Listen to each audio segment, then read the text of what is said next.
The Battle of the Little Bighorn, known among the Lakota and other Plains tribes as the Battle of the Greasy Grass and widely referred to as Custer's Last Stand, unfolded on June 25, 1876, near the Little Bighorn River in what is now Montana.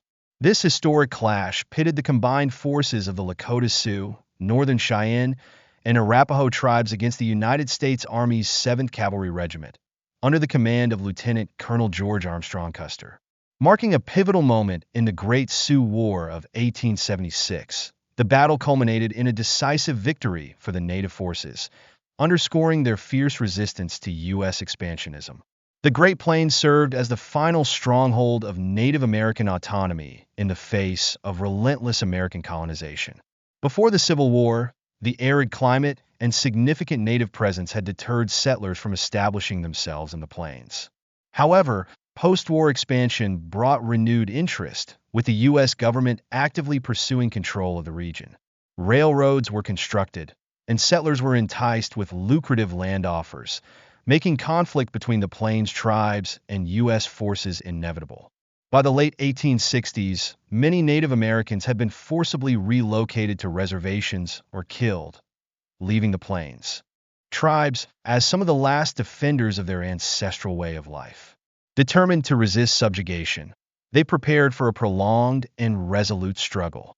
In an effort to dismantle the native way of life, the government sanctioned widespread hunting of buffalo, a cornerstone of Plains culture and survival. Hunters were encouraged to slaughter buffalo en masse, often leaving the carcasses to rot. This reckless destruction of resources infuriated the tribes, provoking fierce retaliation in the form of deadly attacks on hunters, settlers, and railroad workers, sparing neither age nor gender. George Armstrong Custer, who had gained prominence as a Union officer during the Civil War, entered the Plains conflict in 1866 as the war between the U.S. Army and the Plains tribes raged. Custer initially found success, including a significant campaign against a Cheyenne village. Yet, he quickly recognized the unique challenges of fighting Native warriors, who were adept riders and masters of the terrain. In 1868, the U.S. government signed a treaty designating the Black Hills of South Dakota as part of the Great Sioux Reservation. However, in 1874, an expedition led by Custer discovered gold in the Black Hills, setting the stage for one of the most infamous and consequential battles in American history. The United States, recognizing the Black Hills as sacred land belonging to the Sioux Nation, attempted to purchase them. However, the Sioux, holding the land in profound spiritual reverence, steadfastly refused to sell. A year earlier, in 1873, Lieutenant Colonel George Armstrong Custer had encountered the Lakota Sioux for the first time during the Northern Pacific Railroad survey near the Yellowstone River.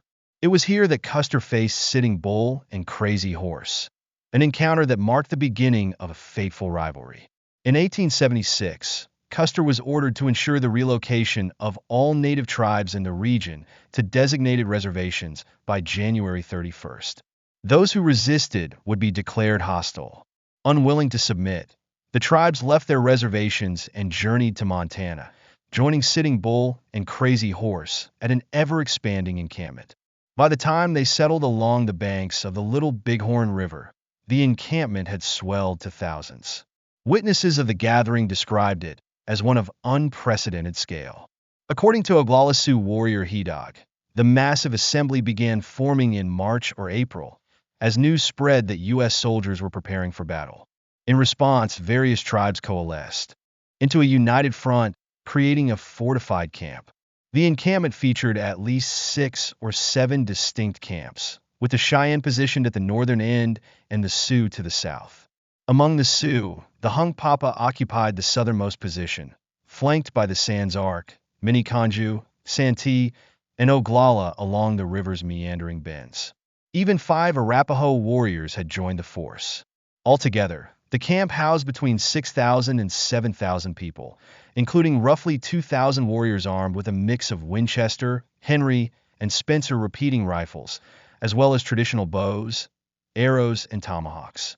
In preparation for the looming confrontation, the Lakota performed a sacred ritual known as the Sun Dance, led by Sitting Bull, a revered medicine man. The sun dance, reserved exclusively for men, was a ceremony seeking spiritual guidance and visions of the future. Sitting Bull, painted in yellow to symbolize the sun, endured excruciating self-sacrifice, removing pieces of flesh from his arms until they bled profusely. Over 2 days, he and his followers danced tirelessly. Eventually, Sitting Bull experienced a vision, a triumphant victory over the U.S. forces, though it came with a stern warning. He foretold that taking anything from fallen soldiers would bring great misfortune upon the Lakota. Sitting Bull's reputation as a visionary added immense weight to his prophecy. His past visions had proven true, and his prediction of victory galvanized the morale of the assembled warriors, uniting them under a shared purpose as they prepared for the battle that would forever alter the course of history. The Battle of the Little Bighorn saw the U.S. Army dispatch 3 columns of soldiers, including Lieutenant Colonel George Armstrong Custer and his 7th Cavalry, with orders to force the Plains tribes back to their reservations. Armed with Springfield single-shot carbine rifles and Colt .45 revolvers, the soldiers faced a formidable task. In mid-June, General Alfred Terry, Colonel John Gibbon, and Custer convened. After a scouting party of Crow and Arikara allies discovered a native trail leading toward the Little Bighorn Valley, it was decided that Custer would advance, surround the encampment, and wait for reinforcements. On June 25th, around midday, Custer's scouts located Sitting Bull's camp. Disregarding the original plan to await support, Custer opted for a surprise attack the following day, moving his troops closer to the camp and engaging a few natives en route. Custer divided his force of over 600 men into 4 groups. 1 battalion remained with the supply train, while the others, commanded by Captain Frederick Benteen and Major Marcus Reno, were tasked with attacking from the south to prevent any escape. Benteen was sent scouting southwest to guard against potential reinforcements, while Reno was ordered to strike the camp's southern flank. Custer led the remaining 210 men north to launch a final assault. Reno's group initiated the attack, taking the southern side of the camp by surprise. The natives, quickly rallying, grabbed their weapons and began to return fire. Reno's force of approximately 100 men faced fierce resistance as warriors like He-Dog and Braveheart rode out, flanking the soldiers from behind a small hill. At that critical moment, Crazy Horse charged in with reinforcements, bolstering the native defense and morale. Outnumbered and outmaneuvered, Reno's soldiers retreated under heavy fire, scrambling uphill to what is now known as Reno Hill. By the time they regrouped, they had suffered significant losses, with at least 30 men killed. Meanwhile, Custer galloped north with his contingent. Upon spotting the Cheyenne camp, largely occupied by women and children, he split his forces further. 2 companies moved west toward the river to relieve pressure on Reno's men, while Custer and 3 remaining companies continued north in search of a crossing point. To the south, Benteen's troops, hearing gunfire, moved to reinforce Reno. The 2 battalions united, forming a stronger defensive position. Sensing the shift, Crazy Horse and his warriors withdrew from the southern engagement and headed toward the camp center, fearing a northern assault on the encampment. As Custer's men advanced, native warriors observed their movements along the opposite riverbank. Led by White Thunder, a group of Lakota Sioux moved eastward, joined by an ever-growing number of fighters. Hidden within the tall grass, they began firing on the soldiers. From the south, more native warriors surged forward, overwhelming the 2 companies' position near the river. Unable to hold their ground, the soldiers retreated to higher terrain. Meanwhile, Crazy Horse continued his northern advance, methodically tightening the noose around Custer's forces. According to White Thunder, Custer had been effectively encircled even before the fighting began. Custer initially ordered his men to adopt a defensive position while he searched for a viable crossing point over the river. However, the first line of soldiers came under relentless attack. Outnumbered and outflanked, their formation crumbled, leaving the second defensive line to bear the brunt of the assault. Under mounting pressure, this line too faltered, suffering devastating losses before retreating to the reserve position. On the other side, Crazy Horse executed a masterful maneuver, completing the encirclement of Custer's battalion. As his warriors launched a ferocious attack from one direction, Crazy Horse led a powerful charge from another, leaving the soldiers entirely surrounded. Chaos erupted as the overwhelmed soldiers broke ranks, some attempting to retreat toward Custer's position. The warriors pursued relentlessly, cutting them down as they fled. In a desperate bid for survival, Custer's remaining men dismounted, using their horses as cover.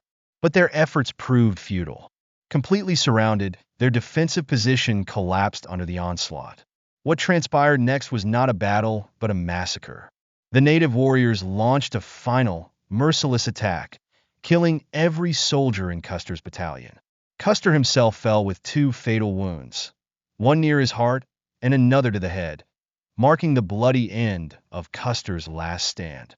Some of Reno's officers, who had ridden out with their men toward the distant sounds of gunfire, observed a hill teeming with native warriors. These warriors were not actively fighting, but appeared to be finishing off wounded soldiers and scavenging from the dead, a direct defiance of Sitting Bull's earlier warning. From their vantage point at War Point, the officers also noticed an overwhelming number of natives moving in their direction, more than any had ever seen before. Faced with the impending attack, Reno's and Benteen's soldiers hastily formed a circular defensive perimeter. Intense gunfire ensued, lasting throughout the day as the soldiers fought valiantly to hold their position. It wasn't until General Terry's reinforcements arrived that the tide turned. Now outnumbered, the native forces dismantled their camps and retreated, bringing an end to the U.S. Army's most devastating defeat during the Plains Wars. By the conclusion of the battle, the U.S. Army had suffered the loss of approximately 280 soldiers, while native casualties numbered around 160. This encounter remains a defining moment in American history, underscoring the fierce resistance of the Plains tribes. Thank you for watching the video until the end. Don't forget to hit like, subscribe, and turn on notifications so you won't miss any new videos from us. What do you think about today's topic? Leave your thoughts in the comments below. And if you found the video helpful, feel free to share it with your friends and family. We hope you had a great time. See you in the next video with even more exciting content. Make sure to subscribe so you don't miss out.